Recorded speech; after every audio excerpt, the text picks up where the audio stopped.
Good evening. The blessing of the Lord be upon you. We bless you in the name of the Lord. Thank you.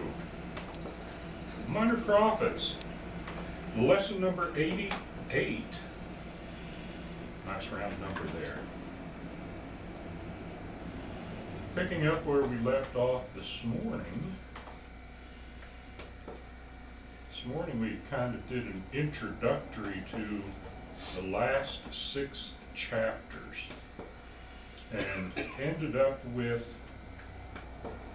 the material that from Zechariah chapter 9 through 14 and the story of Jesus, the gospel accounts, just how much material is in the book of Zechariah that is quoted in the 4 gospel accounts. And it's pretty amazing. And you'll see that as we go down through the remaining text of the book of Zechariah. What to do tonight is start this second part of the book of Zechariah, where we're talking about the 2 oracles. Okay, there are 2 oracles given to Zechariah for the people of his time. But they are oracles in the sense that they are prophetic about what is coming, what is happening. And in essence, he's talking about 2 days. Okay? 2 days. Not 2 specific 24-hour periods, but 2 days. Okay? And I'll throw this out there. We'll catch up to it as we go through the text.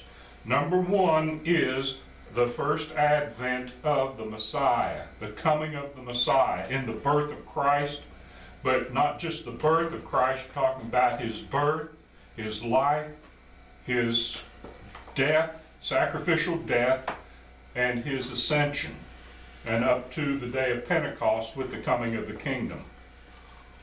The second part of it, the second day, is the day of the Lord.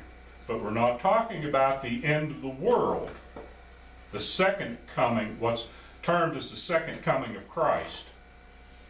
What we're talking about is the destruction of Jerusalem in AD 70, or what Zechariah is pointing to. And I think we'll see that as we get into that second oracle. All right? It's that Christ coming in, it's not so much that he makes an appearance in AD 70, but by the prophecies that are made in the Old Testament, by the prophecy that Jesus makes at his trial, when he tells the high priest, "You will see the Son of Man coming in the clouds in judgment." That's metaphorical. That's not, they're actually going to see Jesus, but they are going to know that destruction of Jerusalem is because of what they are doing to him at that time. And that it's been prophesied by men like Zechariah. So that's the 2 days. Now, in the first oracle, I think there's one time in that day is mentioned. You get into the second oracle, chapters 12 through 14, you'll see it over and over, in that day, on that day, boom, boom, boom, boom, several times. All right? But that's what we're headed to. And so it starts off, here's what the Lord is doing. Providence to prepare Israel for Messiah. And that's what we've been talking about, haven't we? We've been talking about that all along. This has to be done. The exiles have to come back to Jerusalem. The temple has to be rebuilt. The priesthood has to be reestablished. The covenant the Mosaic covenant has to be reestablished. Not a new covenant given to them, or the Mosaic covenant that they've just made up, okay? No. That old covenant has to be reestablished so the Messiah can come.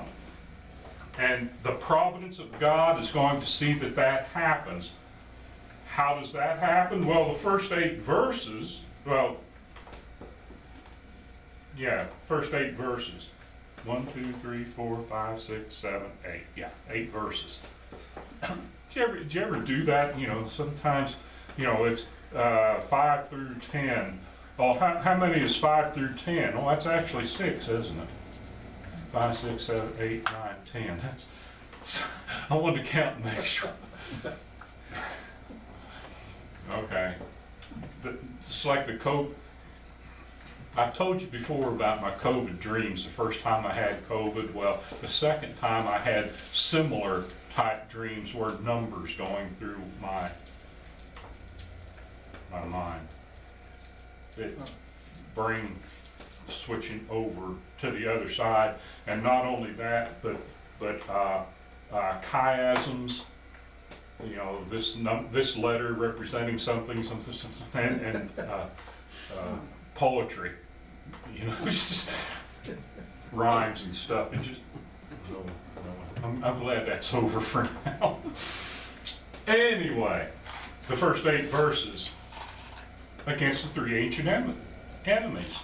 All right, Israel's always had some enemies against them, but what's going to happen now that they're back and the temple's just about rebuilt, the priesthood with Joshua as the high priest is being reestablished, everything's going pretty good. Can we trust it? Can we trust God?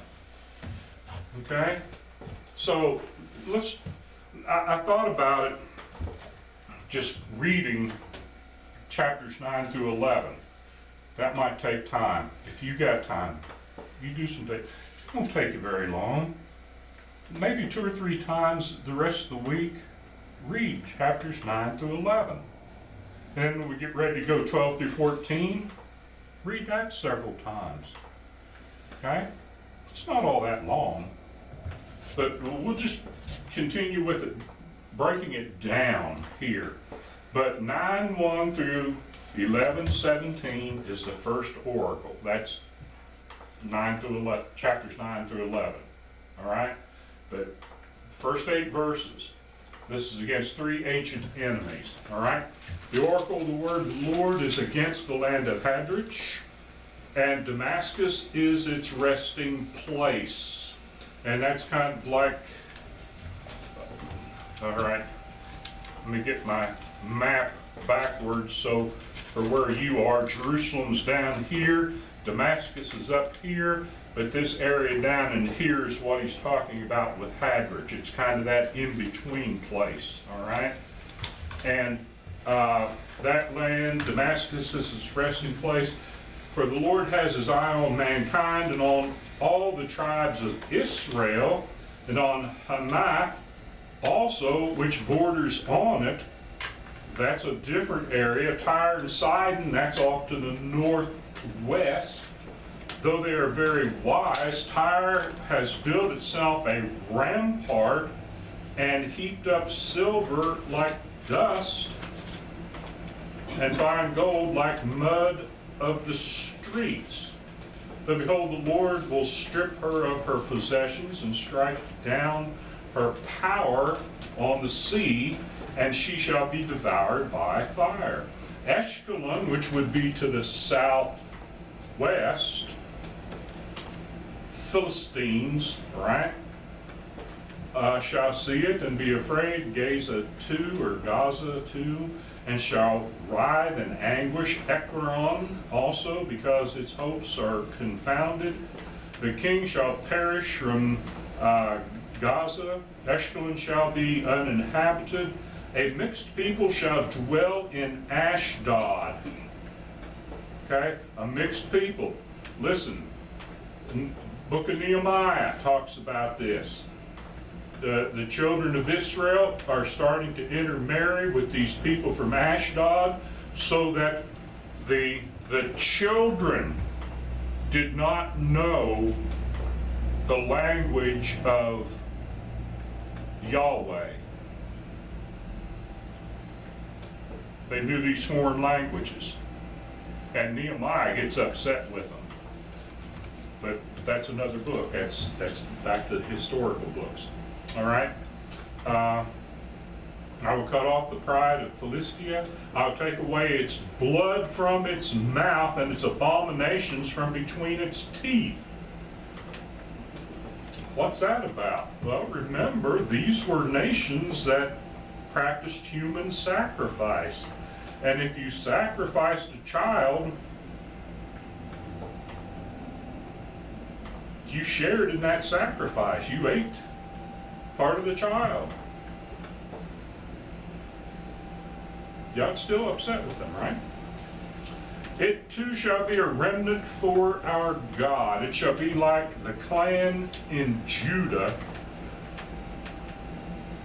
It shall be like a clan in Judah, and Ekron shall be like the Jebusites. Well, what happened to the Jebusites? They were driven out, weren't they? That's where Jerusalem sits. Verse 8, then I will encamp at my house as a guard. This is the Lord speaking. I will encamp at my house. Well, what's his house? That's a temple, isn't it? I will encamp at my house as a guard, so that none shall march to and fro. No oppressor shall again march over them, for now I see with my own eyes. Okay? But that's only going to last for a little over 500 years. Right? What's the purpose of rebuilding the temple?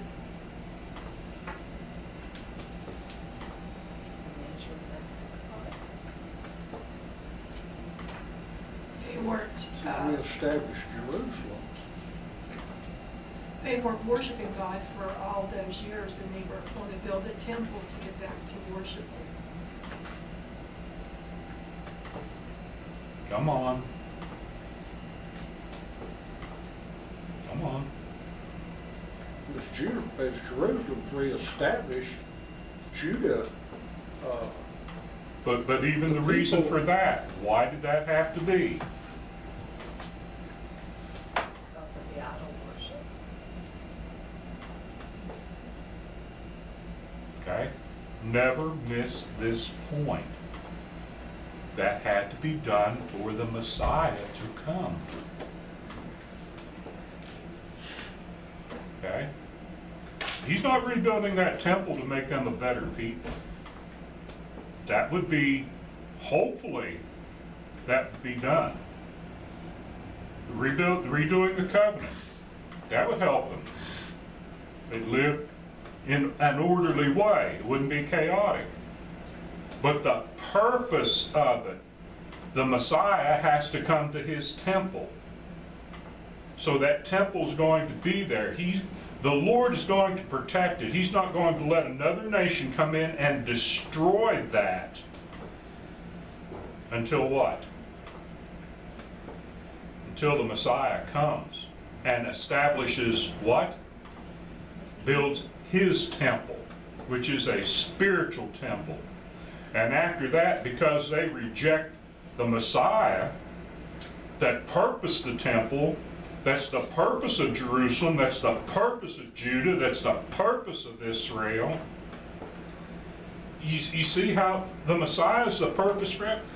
What is it, that passage that about Jesus, about Christ, the Messiah? All things were made by him and for him, and in him all things consist. He's the Logos.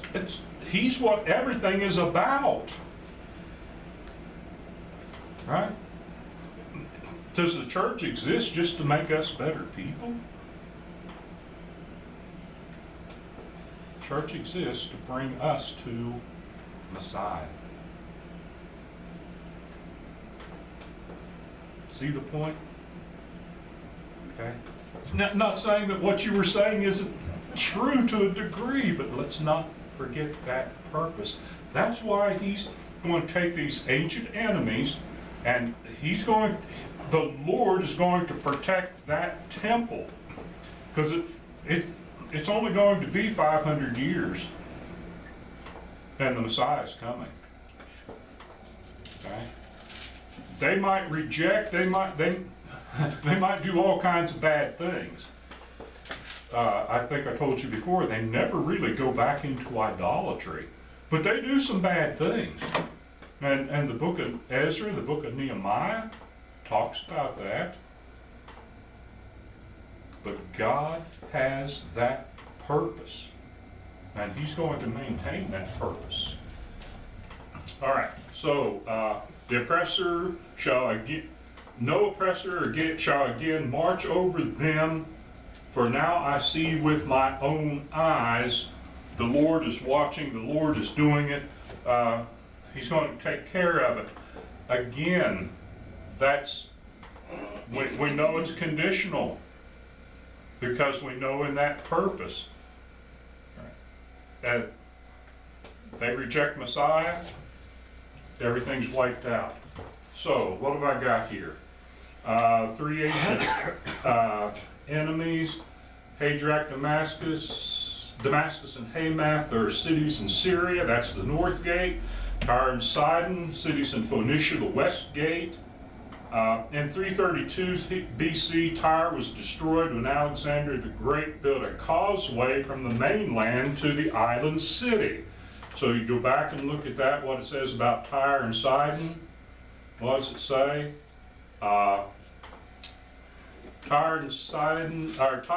has built herself a rampart. Remember, Tyre was a city on the coast, and then what they did to protect themselves, they went out to like an island out here and built a harbor, and then had a causeway out there. So they felt that they were very well protected. Nobody could get to them, except Alexander the Great. He just increased that causeway or built a causeway on out there and took them over. This translation calls it a fortress. Yeah. But see, King James says tower. yeah, that's a couple hundred years later, see, that happens. But there's the prophecy. These nations that were fighting against Israel and Judah before, what's going to happen to them? Well, the Lord's going to take care of them. He's going to keep them from destroying Jerusalem and the temple. Gaza, Ekron, Ashkelon, Ashdod, and Ekron were cities in Philistia, the south gate, and Nehemiah 13:23-31. You could look at that and you could see what we were talking about, how they were intermarrying. The exiles, Judeans we'll call them, because they've come back from the exile, and now you're talking from 536 down to, what would we say with Nehemiah? Probably close to 460. They've been at least 60 years there, but they're slipping back into those patterns. They're intermarrying with the enemy. This calls, excuse me, this calls them a mongrel race. That's quite a giant slander. It is, yeah. That's, Yeah, but, and it creates a mongrel race to a degree, and it's not so much that the Lord would not accept people from these nations, these cities, to come and be a part of Judah. But that's not the problem. The problem is the same as it was back in the days of Solomon, where Solomon intermarried with them and they took Solomon's heart away from the Lord.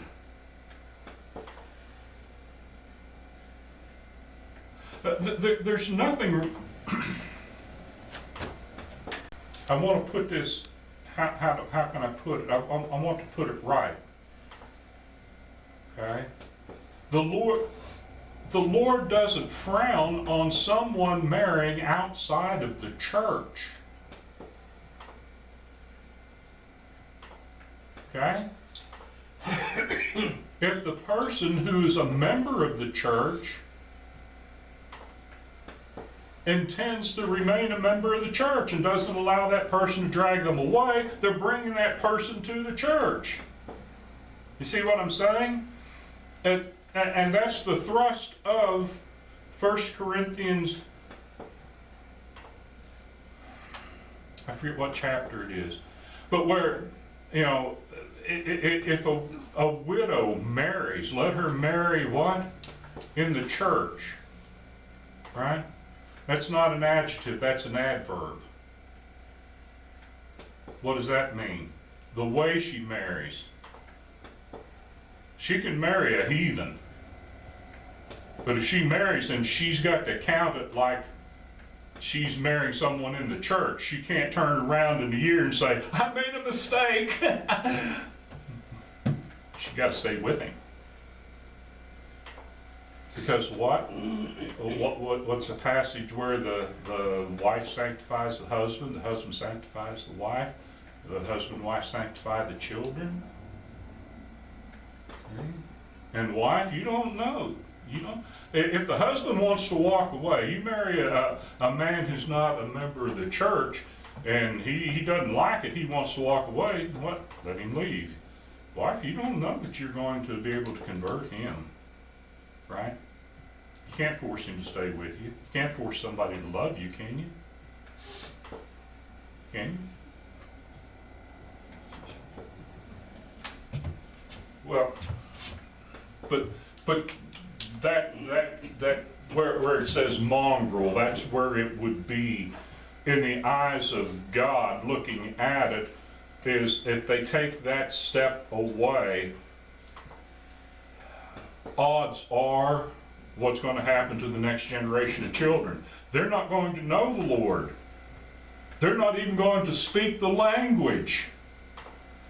They're going to speak like the Philistines.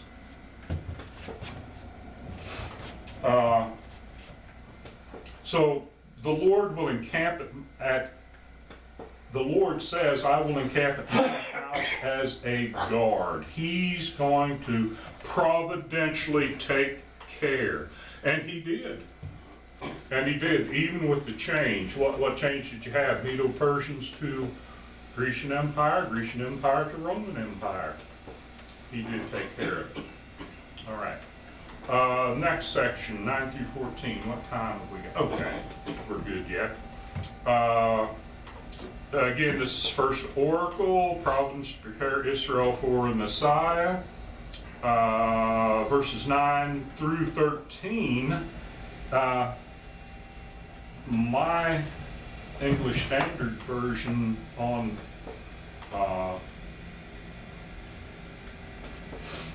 I forget, olive tree, says the coming King of Zion as the title up here, okay?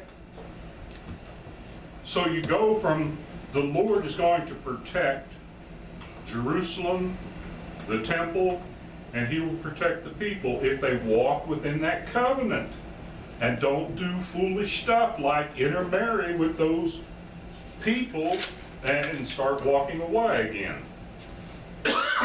So, again, this is still part of the oracle. It goes clear down to the end of chapter 11. So it goes directly from that to, rejoice greatly, O daughter of Zion.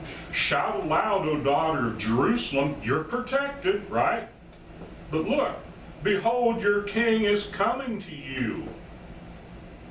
Righteous and having salvation is he, humble and mounted on a donkey, on a colt, the foal of a donkey.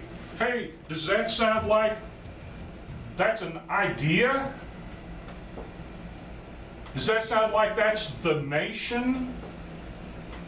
Remember what we talked about this morning? Or does that sound like that's a person? Does that sound like that's the Messiah? And we go back to that chart that we looked at. Isn't that what it says about Jesus when he comes into Jerusalem, the triumphal entry? Here comes your king. He's not riding on a white horse with an army behind him. He's riding on an animal as a servant, and not just a donkey on the donkey's colt. What does it mean by a donkey's colt? That's an animal that hasn't been ridden yet. It hasn't been meekened yet. And it's letting him ride? Wow. Okay? So, in that essence, you have a different kind of a king deliverer. He's not like a Caesar coming in and destroying. He's like a servant. Matthew 21, 1 through 5. Who's got it?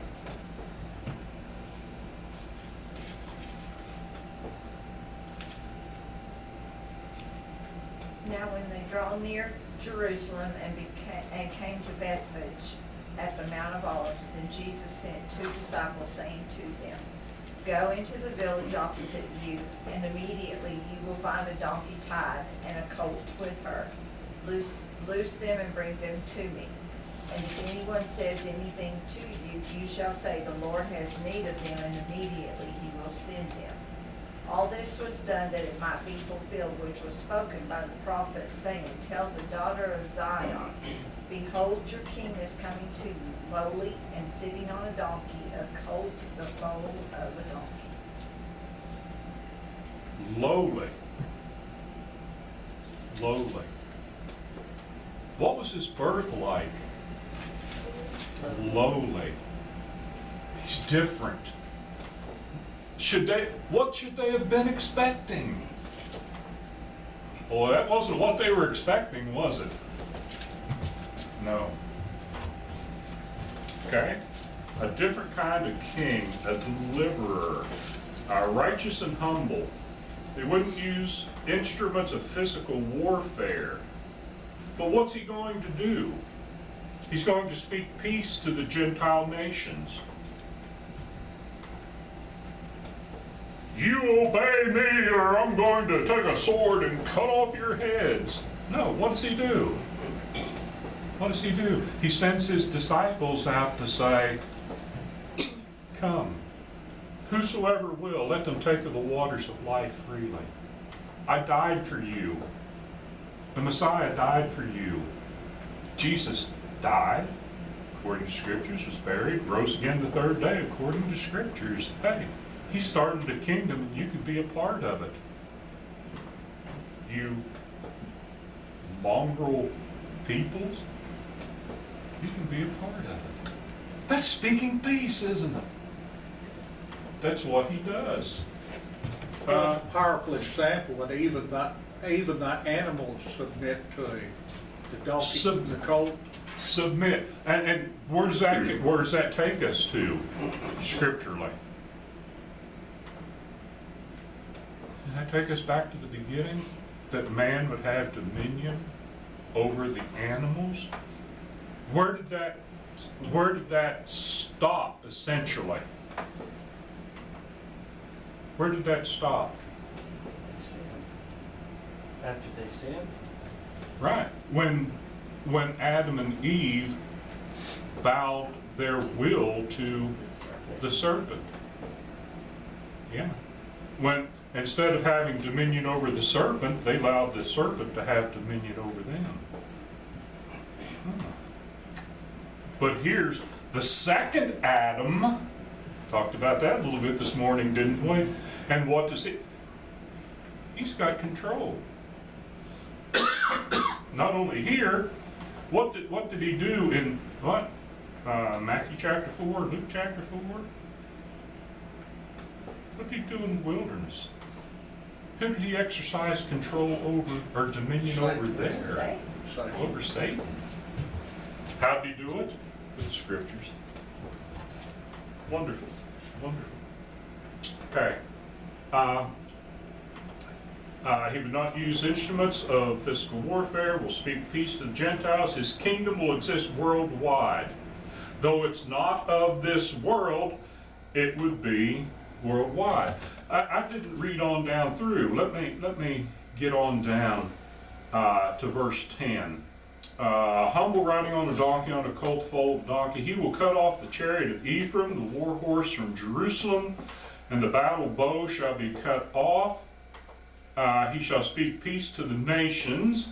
His rule shall be from sea to sea, worldwide, okay, essentially, and from the river to the ends of the earth.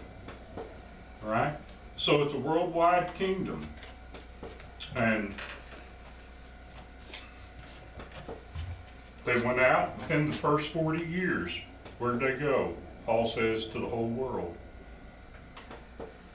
Took the gospel to the whole known world in 40 years. Paul even going clear to Spain, what we call modern day Spain. All right, verse 11. As for you also, so now who's he talking to? He's talking to Judah. As for you also, because of the blood of my covenant with you, I will set your prisoners free from the waterless pit.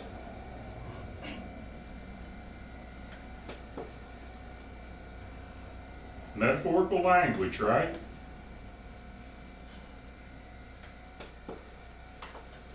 So, under the first covenant, what was the blood of the first covenant?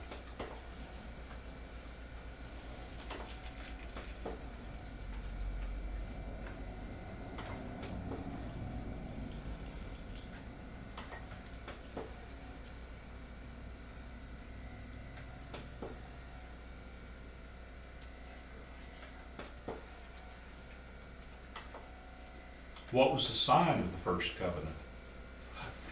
Okay. Let me. Yeah.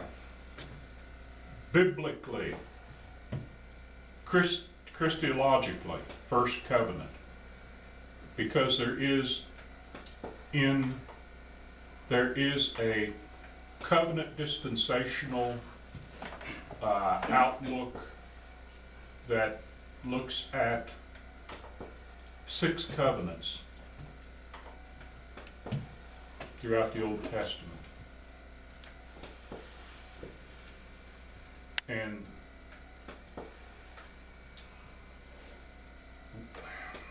we're not dispensationalists. Okay? Though we believe there was a Mosaic dispensation, or a patriarchal dispensation, Mosaic dispensation, Christian dispensation. Okay, what they're looking at is a little bit different. They look at 6 covenants. They leave off the first one, which was Noah, because that was with the whole world. What they're looking at is covenants with Israel. Okay, you have a covenant with Noah, you have the Mosaic covenant, you have a covenant with the Levite priests after that stop a plague. You have a covenant with David. You have this covenant. Yeah. You have this covenant that's reestablished at the time of Ezra and Nehemiah, time of the exiles, and then you have the new covenant. And what the dispensationalist covenant people will say is that all of those are with Israel. And they're the ones who place Israel as the nation. Israel has to be reestablished as a nation, the temple rebuilt, so the Messiah can come. Christians saying that. That wasn't the Jewish philosophies that we looked at this morning. That's in that Christian realm, okay? They have to reestablish temple has to be rebuilt, and then the Messiah will come and have 1,000-year reign on earth. Okay? And then after that, you get to go to heaven. All right? That's that covenant theology. Okay? Dispensationalism. They kind of run out of time. It's like 1,000 years, 1,000 years, 1,000 years. They break it up different ways. There are reasons that there are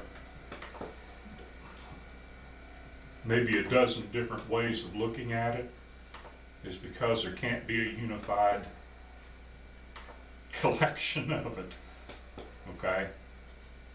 So, you know, it's like Calvinism. Or are you a moderate Calvinist, or you're a strict Calvinist, or are you this Calvinist? It doesn't, because it doesn't all fit together. There's something you have to leave out or something you have to add to. It just won't work. But the blood of the covenant. Okay, what was the blood of the covenant? What was the sign and seal of the covenant? Mosaic covenant. Circumcision. Circumcision, right? Okay. What happened when they circumcised the child? Blood. Okay? Two things. If you want to be a part of the covenant, you got to have a little shedding of the blood. Is that the covenant with Moses, or is that the covenant with Abraham? Both. Yes, Both. yes, but which one? Both. Both. You had to be circumcised to be in the Mosaic covenant. You had to be a child of Abraham. And you could be a mongrel and come in, but you had to accept it, right? And you had to be circumcised. Right. Which is the second point. You got to have skin in the game.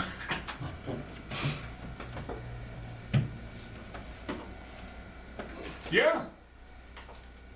Why wouldn't you?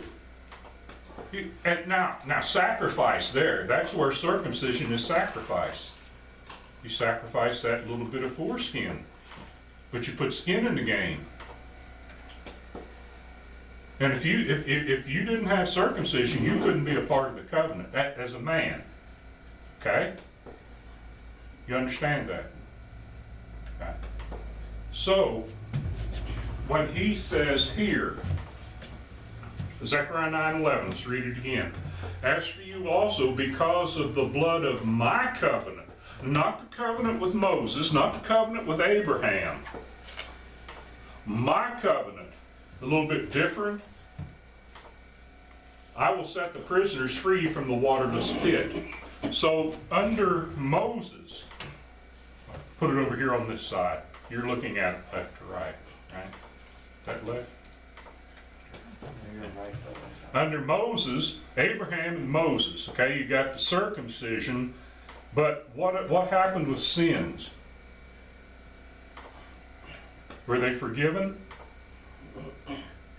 No, They were passed over. passed over.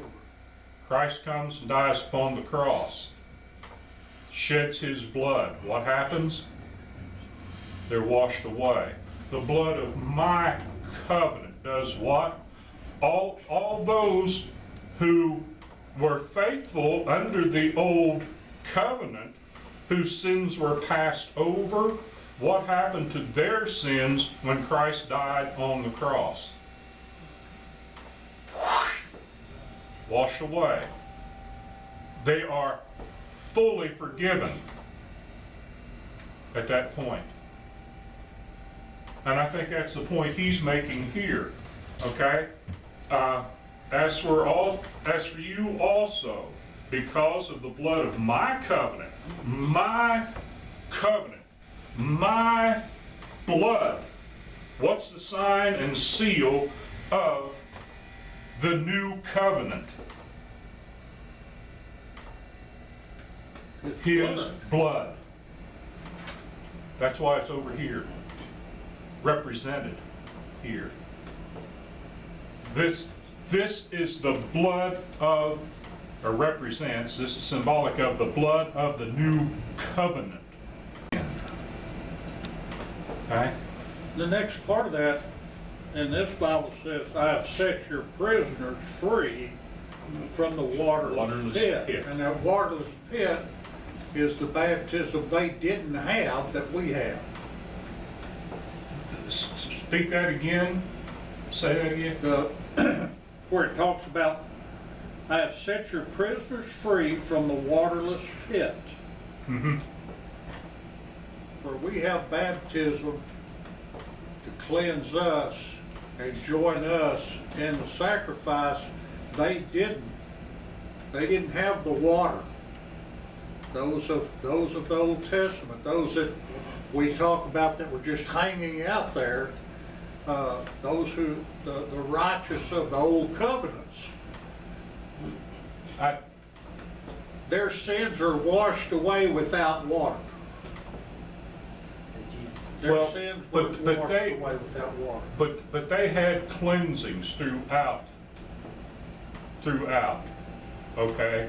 And yeah, without water, that's true to the point. Well, But I think that the when it's talking attachment about the waterless pit here, I think that's talking more about the Hadean realm, where the spirits of those past have gone.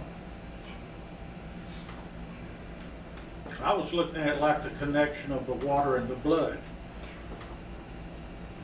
Well, but that's It true. took the That's water true and the to our. blood.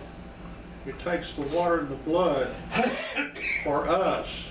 Mhm. It only took the blood for them.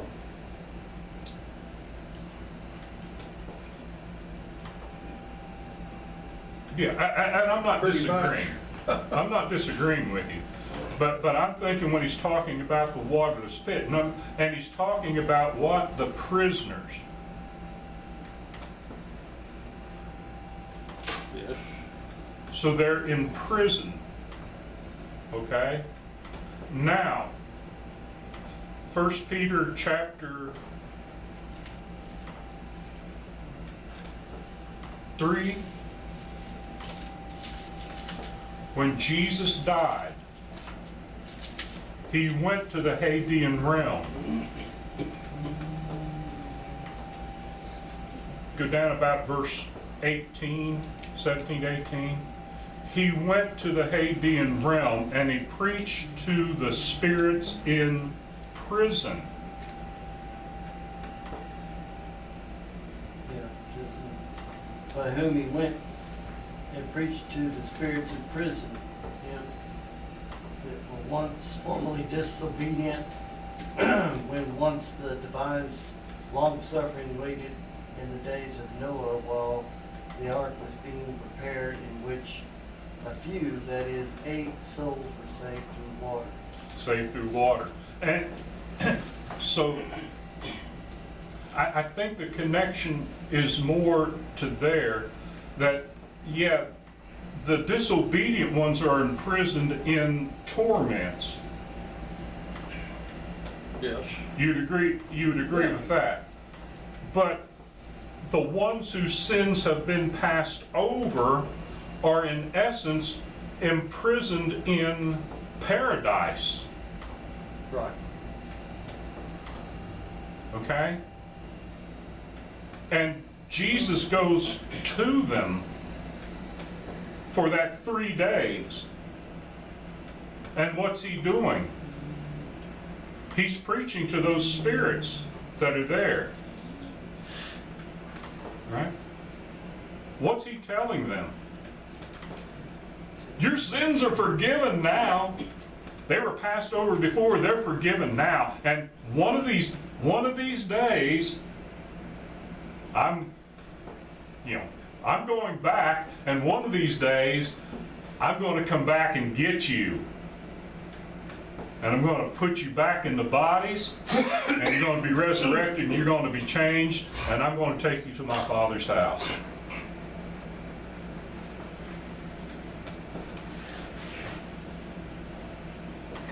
That's my thinking on it. You see what I'm saying? they're imprisoned there because they're held there because they haven't been fully forgiven yet. They're still there, but now at least they know. I'm just waiting for that day.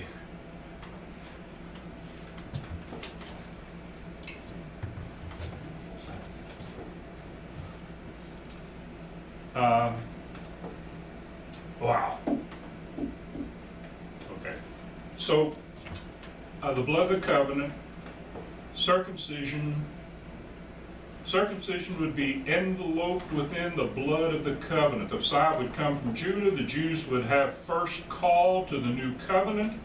The sword of the word of God would go out to out by faithful Jews to the Gentiles. The Jews were encouraged to keep covenant so their entrance into the new covenant would be secured. That's what Jesus is teaching them. Look at the Sermon on the Mount. What does he say? I've not come to destroy the law. I've come to do what? Fulfill it. Not one jot or tittle will pass from the law till all be fulfilled. And he's telling them, keep the law of Moses. Keep it till when? Till the new covenant is established. When will that be established? Day of Pentecost.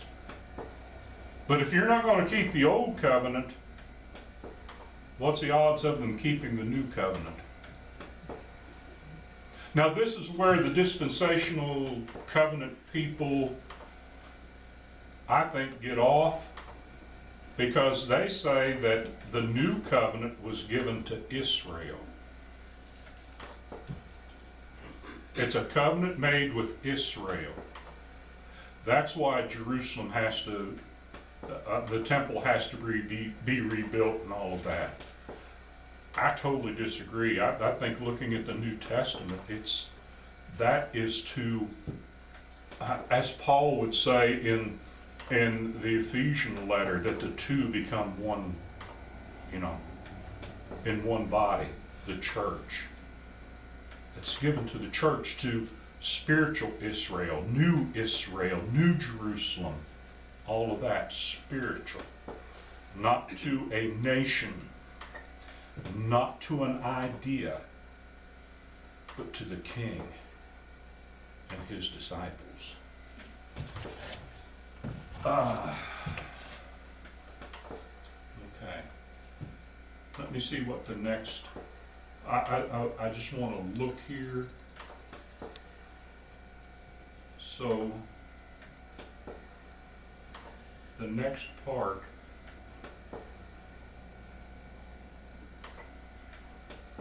(14 through 17),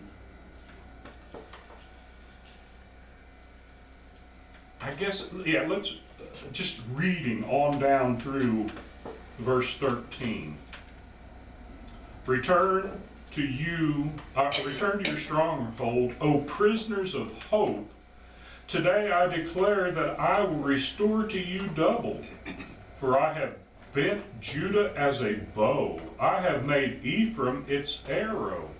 I will stir up your sons, O Zion, against your sons, O Greece, and wield you like a warrior's sword. But again, I think that's talking about what happens when the Messiah comes, because that's the context there, isn't it? Okay? The context of what he was doing. I need to go back one. That's the context about his covenant as he's coming, as his disciples went out into the world. What were they using? The sword of the Word of God. And what were they doing? They were destroying bad people by turning them into good people. How do you what's the best way to destroy your enemy? Make him your friend. Make him a brother.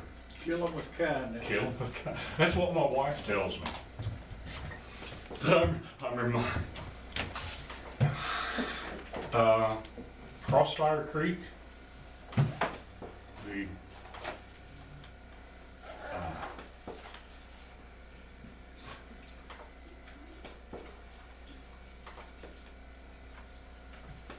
the movie, Crossfire Creek. Yeah, what's his name? Played Mangan. Sell it. Tom Tom Selleck. Tom Tom Selleck. Selleck. Yeah, Tom Selleck plays in it.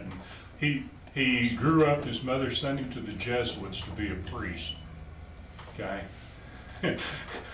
So all through the movie, he's beating up people and killing people and all, and he's telling this woman, he says, yeah, my mother sent me to the Jesuits, and she says something to him about, well, you're doing all this, and he says, yeah, I could never get the hang of that turning the other cheek. It's Crossfire Trail. Crossfire Trail. Yeah. It just, yeah, I could never get the hang of turning the other cheek. It's just. And then turns around and walks away, just nonchalantly. Okay, so let me mark this down. Do you have any questions or anything as we, next week we'll take up with verse 14 there. And that's, the Lord will save his people